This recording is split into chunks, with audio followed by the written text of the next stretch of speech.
l'appelait plus Facebook. Il s'agit désormais de Meta. Annoncée en grande pompe par son fondateur, Mark Zuckerberg, la maison mère de Facebook, Instagram et WhatsApp se rêve en maître d'orchestre d'un monde parallèle, loin des scandales quotidiens liés aux réseaux sociaux.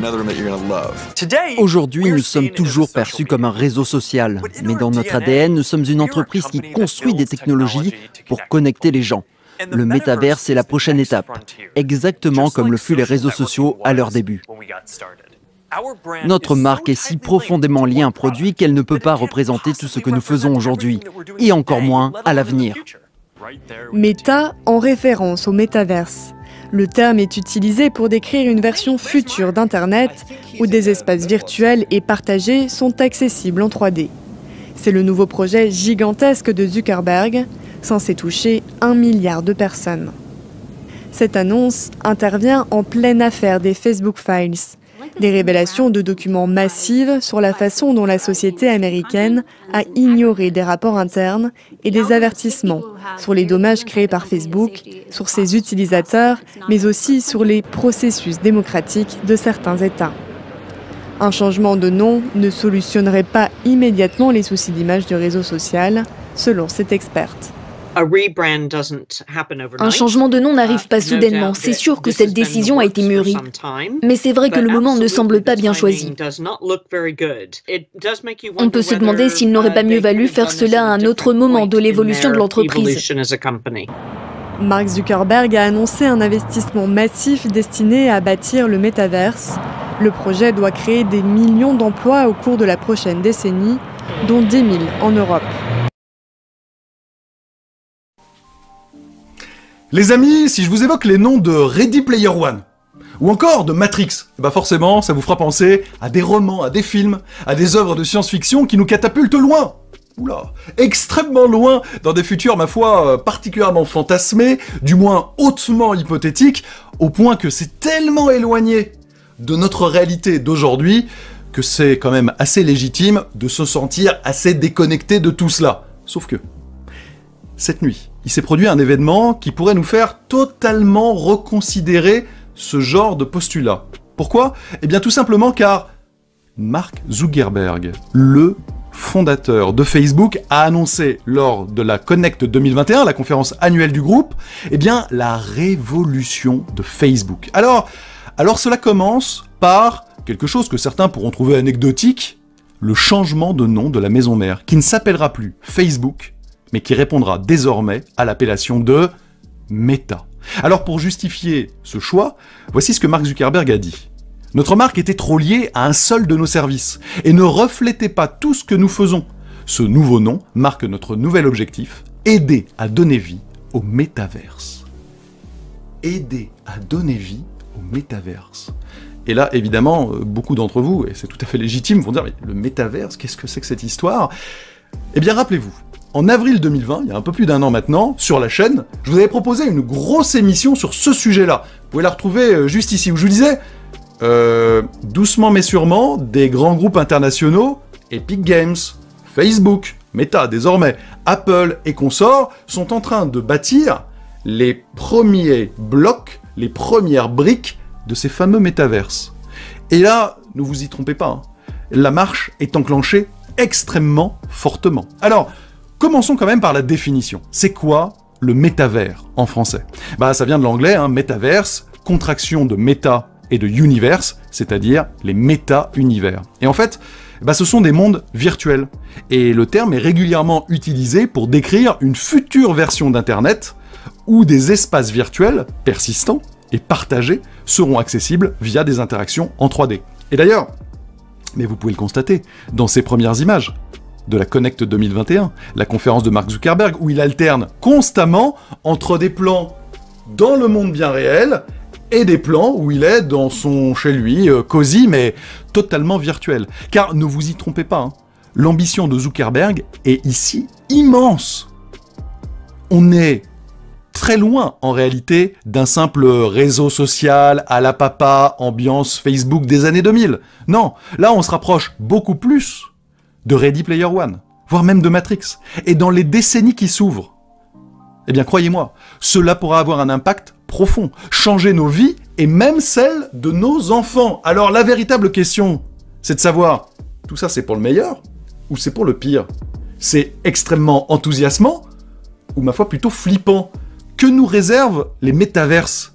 Et vous le savez, science sans conscience n'est que ruine de l'âme, disait Rabelais. Alors j'ai beaucoup de choses à vous dire, on va parler de technologie, on va aussi parler d'éthique et donc de futur. Installez-vous confortablement, je vous en parle maintenant.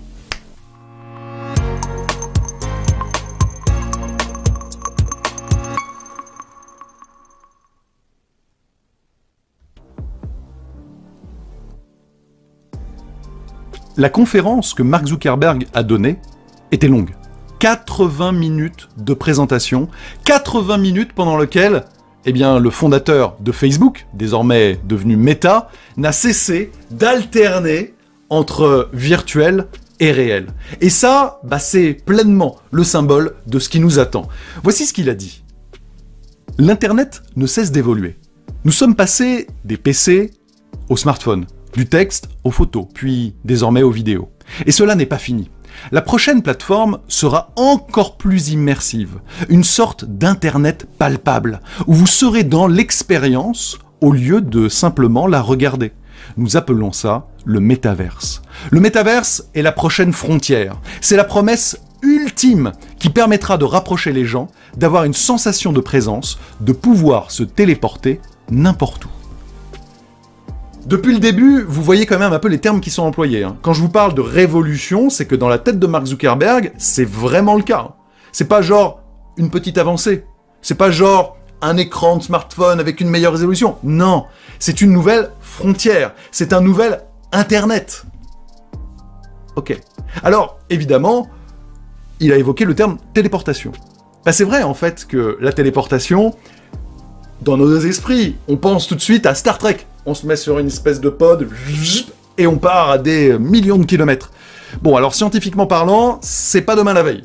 On l'a bien compris. En revanche, mais si on peut partir, même dans un monde virtuel, et retrouver des gens qui se trouvent à des centaines, des milliers de kilomètres, dans un monde partagé et persistant, eh bien c'est d'une certaine manière la réalité virtuelle. D'autant que, si aujourd'hui, il est vrai que les avatars qui nous représentent dans ces jeux, parfois, on pense à Fortnite, dans ces métavers que l'on peut voir évoqués par Facebook, eh bien, ils sont toujours un peu colorés, rondouillards, sympatoches, demain les choses pourraient changer et devenir beaucoup plus sérieuses en réalité. Regardez un petit peu ce qu'est en train d'expérimenter Facebook. En 2019, voilà l'état de l'art, de ce qu'ils arrivaient à faire en termes de représentation de visage. Et voici aujourd'hui.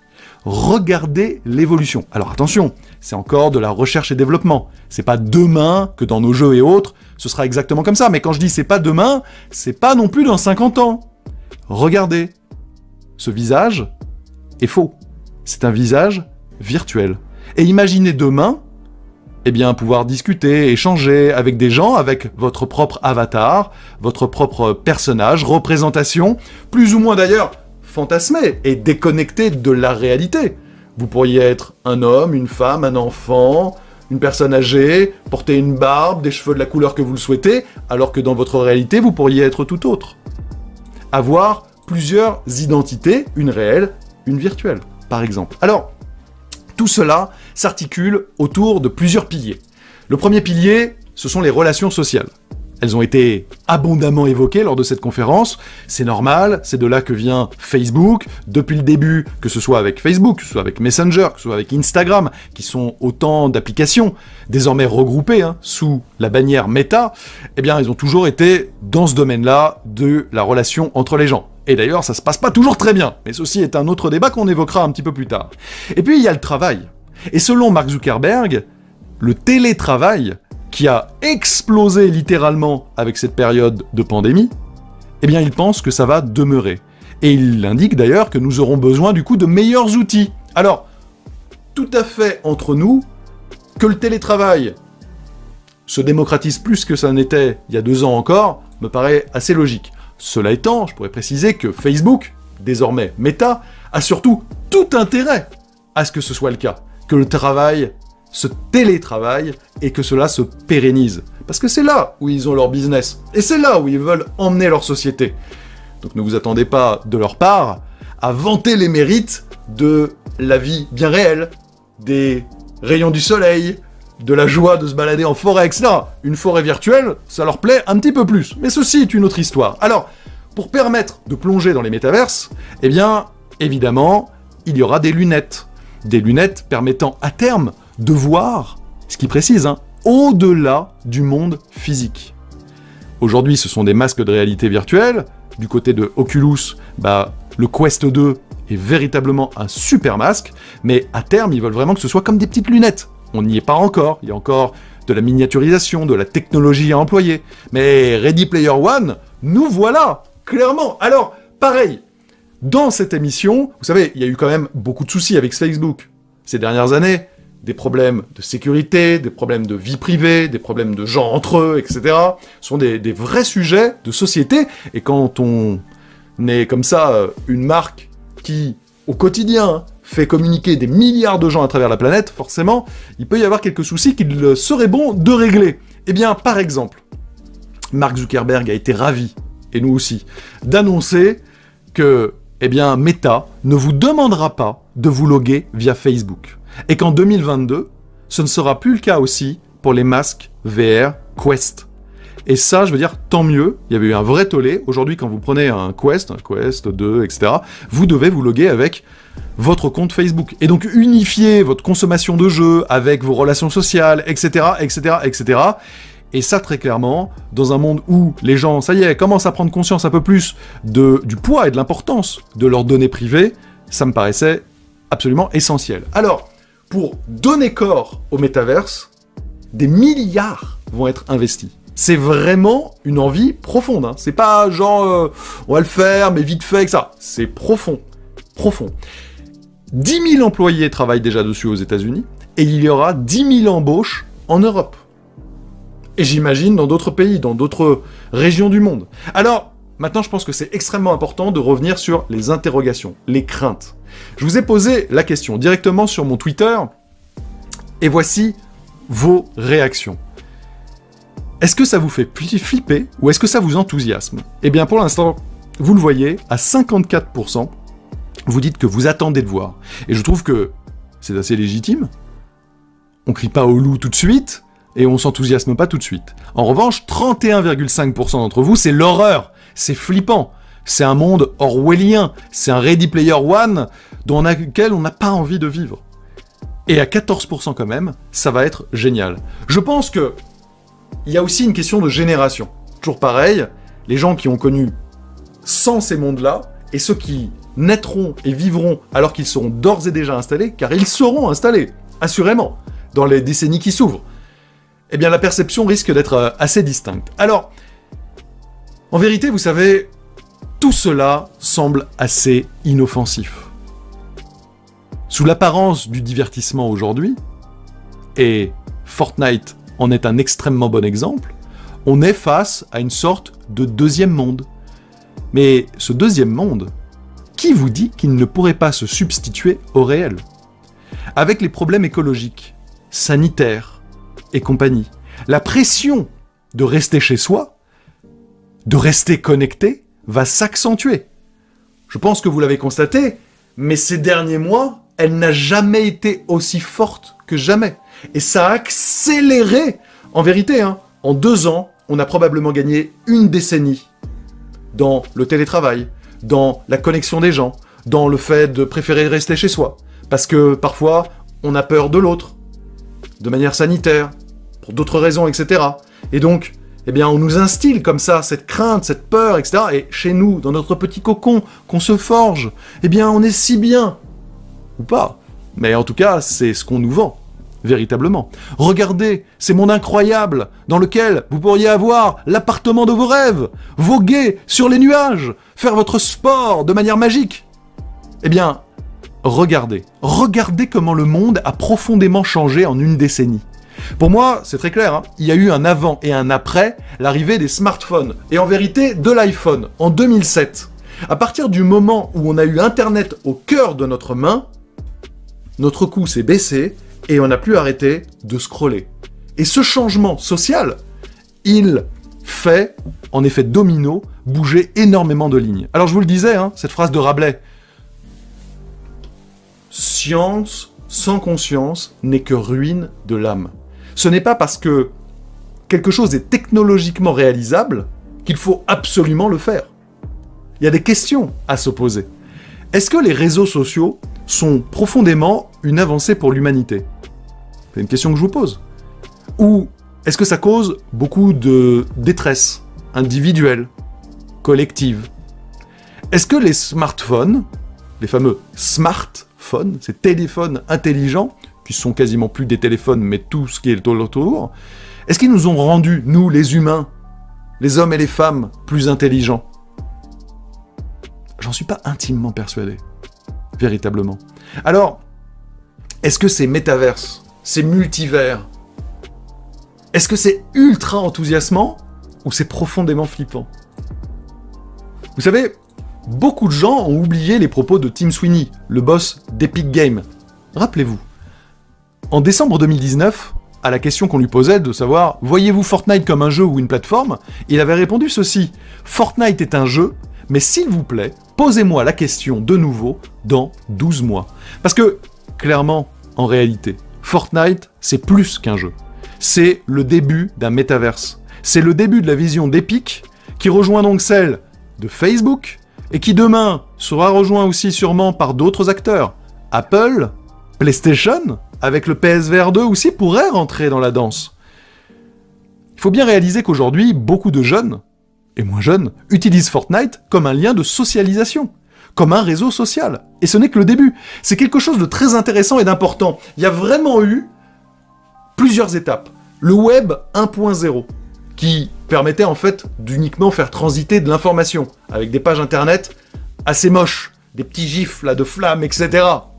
Il y a eu le Web 2.0, qui a accéléré les échanges, le participatif.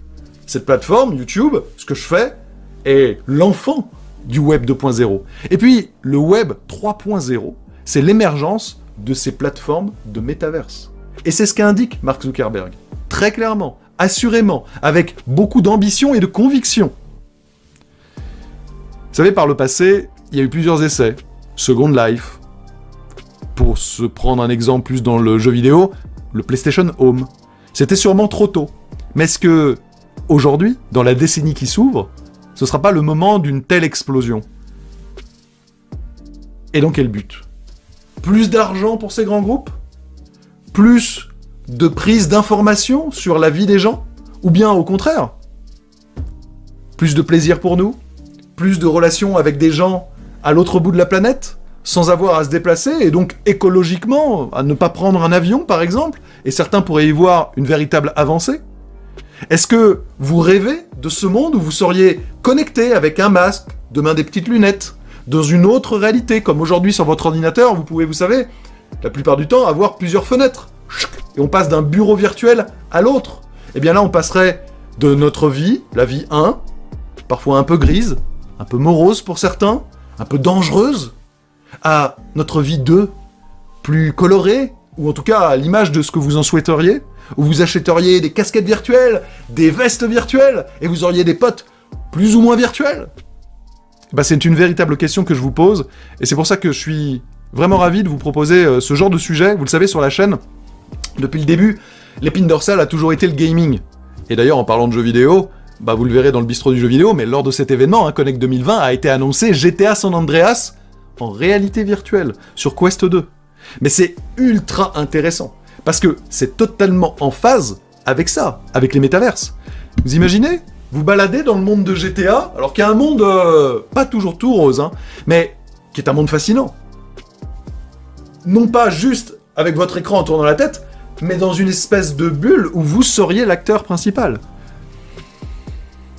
Ça pose tant d'interrogations. Et vous, la commu, eh ben j'ai vraiment hâte de savoir ce que vous en pensez. Donc n'hésitez pas, prenez le temps de laisser un petit message, d'essayer de réfléchir, parce que évidemment, hein, y en aura qui auront des pulsions tout de suite de réticence, analyser un peu les choses, synthétiser et argumenter au maximum, que ça vous enthousiasme ou pas, N'ayez pas crainte d'exprimer ce que vous en pensez, il y en a plein qui sont enthousiastes, et vous avez tout à fait le droit. Il y en a d'autres qui ont des réticences, et d'autres qui sont plus neutres. N'hésitez pas à l'exprimer, en tout cas, je viendrai voir un petit peu vos commentaires sur ce sujet qui me paraît extrêmement intéressant et important pour nos vies de demain, et celles de nos enfants.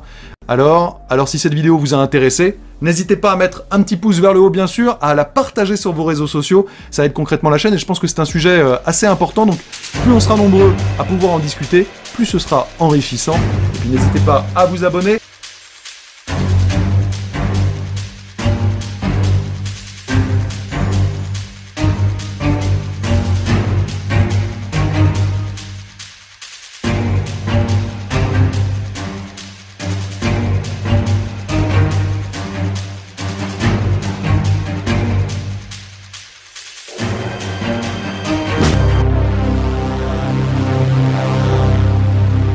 Abonnez-vous et cliquez aussi sur la petite cloche de notification pour ne rien rater de nos prochaines vidéos.